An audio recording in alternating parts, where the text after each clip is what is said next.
The next force that we're looking at is the digital natives. So the digital natives is anyone who is 19 or younger this year. And so we are not digital natives. We're maybe what you could call digital expatriates, and then our parents are digital immigrants, depending on exactly how pithy you want to get with it. So they're going to be very, very disruptive. So we have our declining curve, digital immigrants, and the ascending curve of digital natives. So your business right now is serving digital immigrants. When are you going to jump? Both for your workforce and for your customers. If you're 30 years or less, the definition of a generation is 6 years and shrinking. So we're actually a full generation away from these people, even though they're only a few years younger than us. And so the younger you are, the stronger you affect. So what are they exactly? In sociology, oh, go ahead. Oh, I thought you were asking something. Oh, okay, yeah. What's your... People who are completely fluent in all digital transactions, they can't imagine a mechanical or stamina or anything like that, so they're expecting instantaneous everything, trending everything, hopping from one bed to the next. Great, yeah. In sociology, there's like a fundamental tenet that the media ecology you grew up in radically shapes how you live out your life. So we grew up without the internet for part of our life, and then in about the 1990s, we started having personal computers and maybe interacted at a very young age, and then eventually dial tone started happening, and so we were close to it, but we weren't natives in it. These are the first people to grow up with highly immersive visual interfaces, early stage social media, and the beginnings of ubiquitous cloud served supercomputing.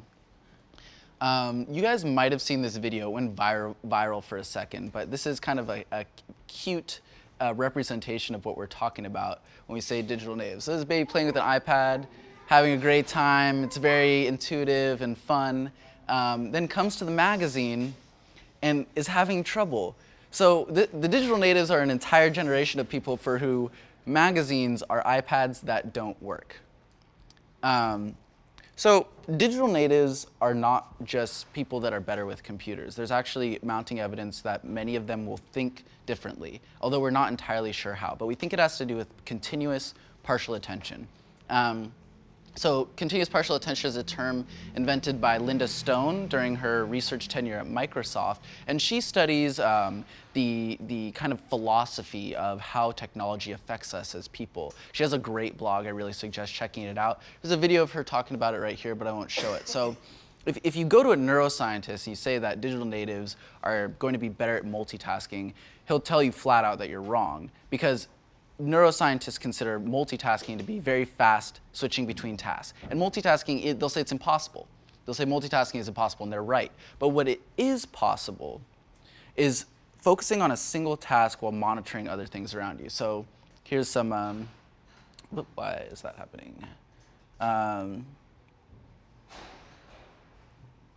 Yeah, okay. It's a VUCA world, folks. And so here's some examples. This man in Uganda is, you know, riding a motorcycle while texting. Not safe. It's not as good as focusing on his driving, but he's making it work. I know I've texted on my bicycle before. Don't tell my mother. This is a stock trader. He's focusing on trading stocks, you know, while he's monitoring many different streams of information that are coming at him through different media interfaces, through numbers, through spreadsheets, through the people around him. And then, of course, here's the classic continuous partial attention. Try to do your homework while watching TV. This is a video of some researchers that we spoke with. They're in high school in Oregon, and they did some studies on their classmates. Yeah, so our school, OES, has a program for science research, and so we've been working on this ever since freshman year. And we really, really wanted this year to see how media, becoming such a prevalent part of our lives, is really shaping our brains. So we've actually continued this project, and this is our 4th year working on it, but our multitasking findings are really, really awesome to us, and so that's how we got here. Okay, so what we found is that on average, most people will perform best while they're focused on just one task. However, there was this small group of people in our study who we classified as the high medium multitaskers, who were actually apparently able to kind of cope with this multitasking and were able to perform these tests of task filtering and task switching very well. And interestingly, these high-medium multitaskers also performed best while they were actively multitasking, whereas their performance decreased dramatically when they were made to focus on just one task. So we discovered this and we talked with them about their research. It was really interesting to us. It was just a small subset of people. It was just one school, but it did fit our forecast. And we wondered why this was happening. And the interesting factor for us was that the high media multitaskers, as they called them, or what we would call people using continuous partial attention, performed worse when they weren't multitasking. We weren't sure why that was until we found this study published in the it was published by Brown University. There's a great article about it in the Harvard Business Review. And this was a study, it's a little bit complicated, so bear with me. They had two groups of people, and there's two different tasks. One was moving a cursor on a screen in a really complicated way. It's like you couldn't connect the dots because it's going at like a 45-degree angle. It's like hard to do. And then there's another task, which was this series of flashing letters and numbers, which you're supposed to pay attention to and mark when some particular sequence happened. So one group was tested on their efficacy with the tasks when in a focus setting, one task at a time. The other one was tested while doing both at the same time. And they found that when they had people learn the task and then tested them, the people that learned in a multitasking setting performed worse when tested in a focus setting.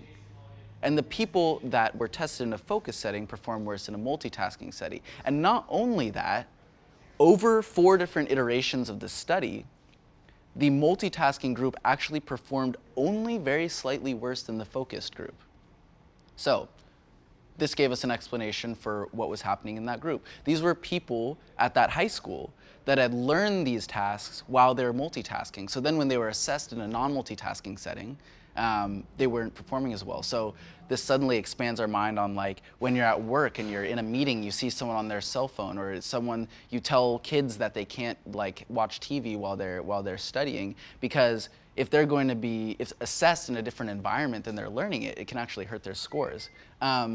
So what does all this mean? First of all, continuous partial attention is not as efficient as focusing on a single task. But in a VUCA world, we sometimes don't have the option. Remember our soldiers here. They have no option to focus on a single task. They can't be like, all right, wait a second, stop shooting, I'm gonna make a call. You know, it's a little bit different for us, but we deal with the same things.